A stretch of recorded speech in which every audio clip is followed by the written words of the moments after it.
Assalamualaikum warahmatullahi wabarakatuh. Waalaikumsalam. Alhamdulillahirabbil alamin wa bihi nasta'inu ala umuri dunya waddin. Asyhadu an la ilaha illallah wahdahu la syarikalah wa asyhadu anna Muhammadan abduhu wa rasuluh la nabiyya ba'da. Allahumma shalli ala Muhammad wa ala ali Muhammad. Alhamdulillahirabbil alamin, sedulur-sedulur ya dari Cakra Prana Mustika. Di sini saya akan memberikan satu kejelasan bagaimana caranya untuk menetralisir diri sendiri dari hal-hal negatif. Yang dulu yang pernah saya berikan ya, itu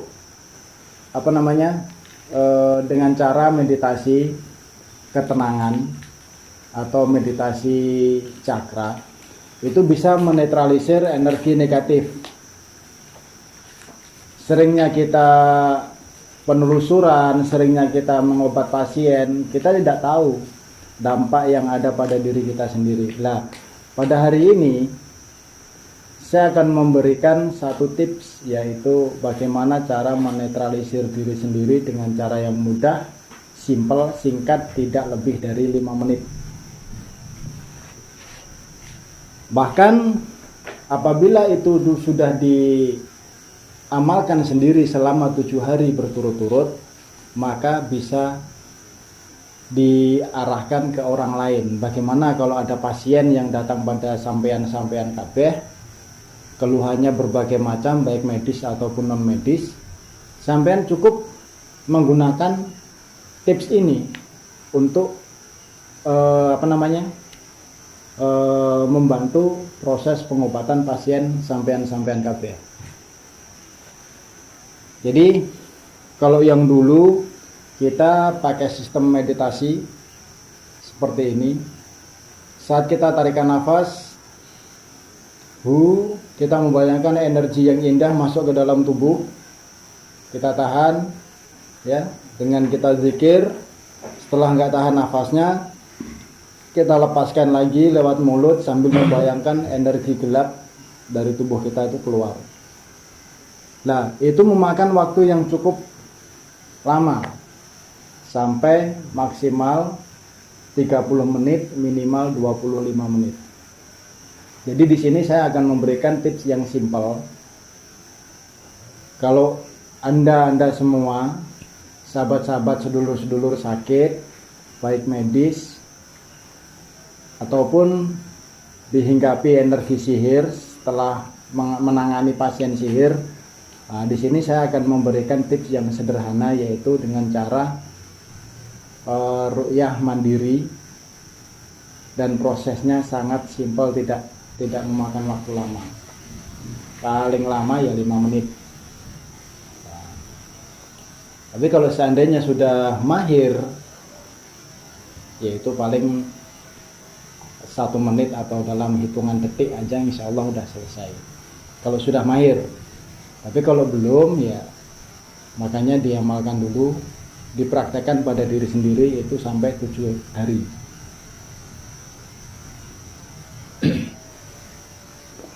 Nah, ini cukup simpel saja, lakukan setelah sholat isya. Itu caranya, kita ambil wudhu, setelah kita sholat isya, belum batal ya, masih dalam keadaan wudhu. Kemudian sediakan plastik kresek, anggap aja ini adalah plastik kreseknya. Ini bertujuan untuk apa? Untuk menampung sesuatu yang keluar dari tubuh kita. Bukan hanya berpendar, tapi nanti akan berwujud seperti muntahan, ataupun batuk, ataupun ludahan. Terkadang nggak sampai isi dalam perut itu keluar, tapi terkadang hanya batuk-batuk aja, itu juga dia keluar. Kadang hanya cukup mual aja, kemudian diludahkan, atau keluar lendir aja, itu juga cukup untuk mengeluarkan energi-energi negatif dalam tubuh kita. Jadi nggak harus muntah. Itu yang pertama. Yang kedua, yang namanya ru'yah pribadi atau ru'yah mandiri ini tidak harus kesurupan, ya, tidak harus kesurupan. Karena ini cukup simpel, pasien kita nggak kesurupan dan kita sendiri juga nggak kesurupan. Kalau untuk ru'yah kita sendiri, berbeda dengan ru'yah yang keras, yaitu dengan ayat-ayat tertentu. Itu suatu saat akan saya ajarkan, akan saya ijazahkan juga. Yang apabila ayat itu nanti dibacakan, apabila di dalam tubuh pasien kita ada jin yang mengganggu, maka dia akan merasakan sebagian anggota tubuhnya akan merasa sakit, ya. Akan merasa sakit. Nah, di saat rasa sakit itu nanti kita tepuk dengan tangan. Kalau perempuan kita harus pakai sarung tangan, ya. Sambil membacakan ayatnya kita tepuk. Nah, itu nanti biasanya ya 99% kesurupan. Ya. Tapi apabila tidak ada jinnya ya aman. Tidak ada hal negatifnya ya aman gitu. Enggak sampai kesurupan. Paham ya sampai sini ya? Oke, saya jelaskan langsung saja. Anggap aja ini plastik reseknya. Pertama-tama kita harus menyatukan hati dan pikiran kita kepada Allah, Sang Pencipta seluruh alam, termasuk diri kita ini adalah hasil karya Allah, ciptaan Allah. Jadi setelah kita sudah menyatukan, kita istighfar 3 kali. Astaghfirullahaladzim, astaghfirullahaladzim, astaghfirullahaladzim. Dalam istighfar kita, apa yang kita rasakan? Mengingat segala dosa, mengingat segala kesalahan. Dalam istighfar yang 3 kali tadi. Setelah kita nanti sudah mengingat, kita benar-benar pasrah kepada Allah, memohon ampun kepadanya, baru kita ucapkan syahadat. Karena dalam masa itulah kita itu dalam keadaan sadar sesadar-sadarnya. Jadi syahadat kita itu dalam keadaan sadar, kita ucapkan dalam keadaan sadar.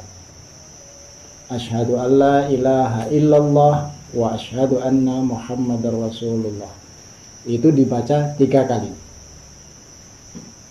Setelah kita membaca syahadat 3 kali, kemudian kita bersolawat. Kita bayangkan Nabi, yaitu sosok yang sangat mulia, sosok yang sangat agung, sosok yang sangat spesial Allah ciptakan, yaitu sosok yang akan memberikan syafaat kepada kita, sosok yang memberikan manfaat pada kita, dan sosok yang menjadi penolong kita di yaumil mahsyar besok. Siapa beliau? Yaitu Nabiullah Muhammad sallallahu alaihi wasallam. Kita bersolawat dan kita bersolawat kepada keluarga beliau dengan solawat Allahumma sholli ala Sayyidina Muhammad wa ala ali Sayyidina Muhammad kama shollaita ala Sayyidina Ibrahim wa ala ali Sayyidina Ibrahim wa barik ala Sayyidina Muhammad wa ala ali Sayyidina Muhammad kama barakta ala Ibrahim wa ala ali Sayyidina Ibrahim fil alamina innaka hamidum majid. Kita baca 1 kali boleh, 3 kali boleh. Ya, ganjil dengan bacaan ganjil. Saat kita membaca itu, kita bayangkan beliau itu sosok yang luar biasa. Kita bersolat kepadanya itu tujuannya untuk diri kita sendiri, ya, untuk diri kita sendiri, supaya lebih lembut kita, supaya lebih fokus kita, supaya kita lebih bisa menyatukan hati kita kepada Allah Subhanahu Wa Taala. Setelah kita bersolawat, kemudian kita membaca suratul Fatihah. Bismillahirrahmanirrahim. Alhamdulillahirabbil alamin, arrahmanir rahim, maliki yaumiddin. Iyyaka na'budu wa iyyaka nasta'in. Ini dibaca 3 kali. Iyyaka na'budu wa iyyaka nasta'in. Iyyaka na'budu wa iyyaka nasta'in. Iyyaka na'budu wa iyyaka nasta'in. Hanya kepadamu ya Allah kami mengabdi, dan hanya kepadamu ya Allah kami mohon pertolongan. Dibaca 3 kali. Kita resapi, minta tolong kepada Allah supaya Allah mengeluarkan energi-energi negatif dalam tubuh kita. Baru dilanjutkan ihdinas siratal mustaqim siratal ladzina an'amta alaihim ghairil maghdubi alaihim waladdallin. Amin. Setelah kita selesai membaca surat Al-Fatihah, kemudian kita berdoa kepada Allah. Kita berdoa kepada Allah. Doanya cukup simpel, tergantung niatnya sih untuk apa sih. Jadi saya contohkan aja untuk lengkapnya ya. Ya Allah, Ya Rahman, Ya Rahim. Sesungguhnya hamba tidak mengetahui apa yang Engkau ketahui ya Allah. Hamba bermohon ya Allah, apabila ada penyakit atau bibit penyakit yang ada di dalam tubuh hamba, atau mungkin yang sering sesak napas yang ada di dalam paru-paru dan pernafasan hamba, atau yang sering asam lambung atau sering kembung yang ada di dalam perut hamba, atau yang sering pegal-pegal di seluruh tubuh saya ya Allah. Apabila ada penyakit ataupun bibit-bibit penyakit yang ada di bagian tersebut ya Allah, hamba mohon pada hari ini dikeluarkan ya Allah, dituntaskan hingga keluar ya Allah, dan berilah hamba kesehatan setelah keluarnya hal-hal yang tidak saya inginkan ya Allah. Ya Allah, dan apabila di dalam perjalanan kami menuju keridhaan-Mu dengan spiritual kami ya Allah, apabila terselip energi negatif di saat kami penelusuran, di saat kami mengobati pasien ya Allah, energi yang tidak hamba ketahui, yang sekiranya negatif bagimu, hamba mohon dikeluarkan energi tersebut ya Allah. Apabila dulu saya pernah melakukan kesalahan dan dosa, pernah menyakiti sahabat-sahabat saya ya Allah, pada hari ini saya memaafkannya ya Allah. Apalagi saya pernah membuat kesalahan pada orang, baik itu orang jualan, orang usaha dan lain sebagainya Allah, pada hari ini saya minta maaf kepadamu. Dan apabila ada orang yang salah terhadap hamba, pada hari ini saya memaafkannya dan saya minta maaf kepadanya ya Allah. Jadi cukup itu ya, simpel ya. Adapun kalau untuk orang lain, ya Allah, pada hari ini saya kedatangan tamu yang mana tamu ini mengeluh, dia meminta didoakan kepadamu ya Allah. Keluhannya adalah sakit pada punggungnya. Hari ini saya minta ya Allah, saya akan menuntun supaya pasien ini sembuh dari sakitnya dan Engkau keluarkan penyakitnya. Kemudian ajak pasien tadi untuk mengikuti ucapan sampean ya. Bu, Pak, ikutin doa saya. Setelah dia diarahkan untuk apa tadi namanya, syahadat, sholawat, al-fatihah, kemudian doa, itu sudah dia ngikutin, kemudian ikutin juga dengan doanya, dengan bacaan doanya. Seperti ini contohnya, ya Allah, pada hari ini apabila saya punya kesalahan ya Allah, saya mohon diampunkan kesalahan tersebut. Ya Allah, apabila di dalam tubuh saya, nanti kan pasiennya ngikutin kan, ada penyakit medis ataupun non medis yang selama ini sedang mengganggu saya bertahun-tahun, pada hari ini saya bertobat ya Allah dan mohon dikeluarkan penyakit tersebut. Paham ya? Nah, terakhir, ya Allah, ya Allah, ya Allah, 3 kali. Itu yang terakhir. Ya Allah, ya Allah, ya Allah. Baru ditutup innama amruhu. Nanti dia ngikutin juga itu. Innama amruhu idza arada syai'an, ngikutin. Ayyakula lahu kun fayakun. Fasubhanalladzi biyadihi malakutu kulli syai'in wa ilaihi turja'un. Setelah dia ngikutin, kemudian suruh dia angkat tangannya seperti ini. suruh dia baca Bismillahi Allahu Akbar, hembuskan Bismillahi Allahu Akbar, hembuskan lagi Bismillahi Allahu Akbar. Kemudian tangan diletakkan di mana letak yang sakit. Kalau di pinggang, pinggang. Kalau di dada, dada. Kalau yang di perut, perut. Kalau yang sering sakit kepala, di kepala.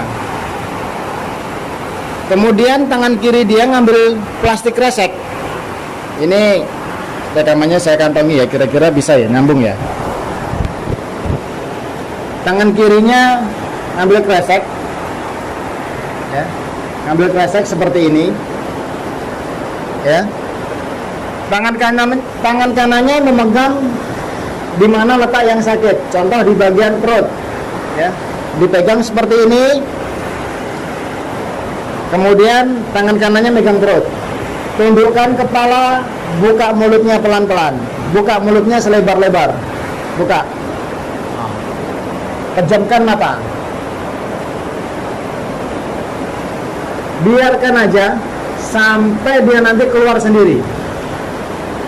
Kalau dia keluarnya lendir, warnanya hijau, itu ada hubungan dengan energi negatif. Kalau keluar lendir, warnanya bening, itu ada hubungannya dengan nafsu amalan kita, yaitu pikiran dan batin kita. Dan juga mungkin ada beberapa bagian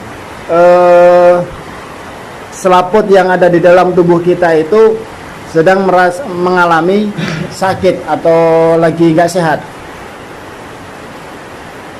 Nah, kalau yang lendirnya itu berwarna agak keputih-putihan, seperti maaf cakapnya kotoran hidung, ingus, maka ada hubungannya dengan penyakit pernafasan, paru-paru, corona, terus virus-virus lainnya, ya. Jadi itu. Nah, kalau di bagian perut, kalau keluar isi perut seperti nasi dan lain sebagainya dan lauknya, itu berarti ada penyakit asam lambung, tukak lambung, ya, infeksi lambung, ya, gastrik, ataupun usus kita bermasalah, peradangan usus 12 jari, usus besar, dan lain-lain. Lah, kalau seandainya nggak keluar isi perut, cuman lendir aja, yaitu tadi yang sudah saya sebutkan.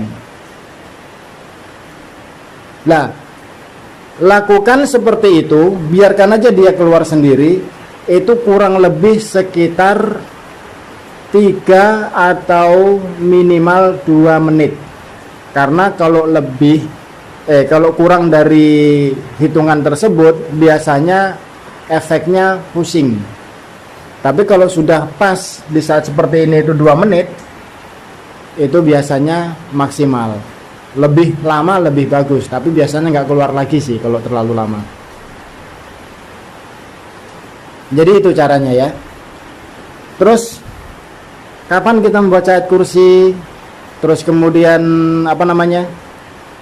Al-Ikhlas, Al-Falaq dan Anasnya, itu saat kita membuat toksinnya, yaitu air putih yang sudah dicampur dengan daun bidara, 3 lembar dimasukkan, diaduk, dibiarkan dulu agak 5 menit, kemudian kita bacakan ayat kursi. Al-Fatihah dulu 1 kali, hembuskan. Ayat kursi 1 kali, hembuskan. Al-Ikhlas, Al-Falaq dan Anas, dihembuskan. Kemudian biarkan lagi sampai beberapa menit, 1 menit boleh. Kemudian sebelum diminum itu dicium dulu, ya, cium dulu. 1, 2, 3, baru minum. Nah, setelah minum baru lakukan ru'yah tersebut. Bagi sedulur-sedulur yang sudah saya ijazahi sholawat kemarin, bisa praktekkan di rumah. Yang belum, harus dapat ijazah sholawat dulu. Nah, bagi yang sudah ada di rumah saya, malam ini saya ijazahkan sholawatnya. Jadi cukup sederhana. Insya Allah dengan ru'yah, dengan Quran kita akan menjadi sehat, dan dengan Al-Quran juga kita akan dapat hidayah. Dan kita praktekkan ke pasien, ke umum, sistem pengobatan kita seperti itu. Nah, atau kalau kepengen yang kerasukan, boleh. Caranya juga gampang. Ada doanya. Nanti akan saya jelaskan, tapi bukan di sini ya. Nanti akan saya jelaskan setelah ini. Nah, mungkin itu aja. Ini ru'yah itu tidak harus kerasukan, dan ru'yah itu tidak identik dengan jin. Ru'yah adalah pengobatan untuk penyakit medis, non medis. Medisnya apa? Pikiran, terlalu banyak nafsu, terlalu banyak ketidakbaikan batin, umpamanya enggan untuk melakukan ibadah, sholat sering lupa, sholat sering ditinggal. Nah, jadi itu adalah penyakit medis, bisa disembuhkan dengan ru'yah. Dan penyakit medis yang lainnya adalah penyakit pada badan kita, asam lambung, tukak lambung, ataupun pegel-pegel, sakit pinggang, sakit mata, ataupun sakit kepala. Itu semuanya bisa disembuhkan pelan-pelan, insya Allah seperti itu. Mungkin bisa dipahami ya sedulur-sedulur. Tapi kalau nggak mau minta jangan, karena pada dasarnya mereka harus mendapatkan ijazah terlebih dahulu.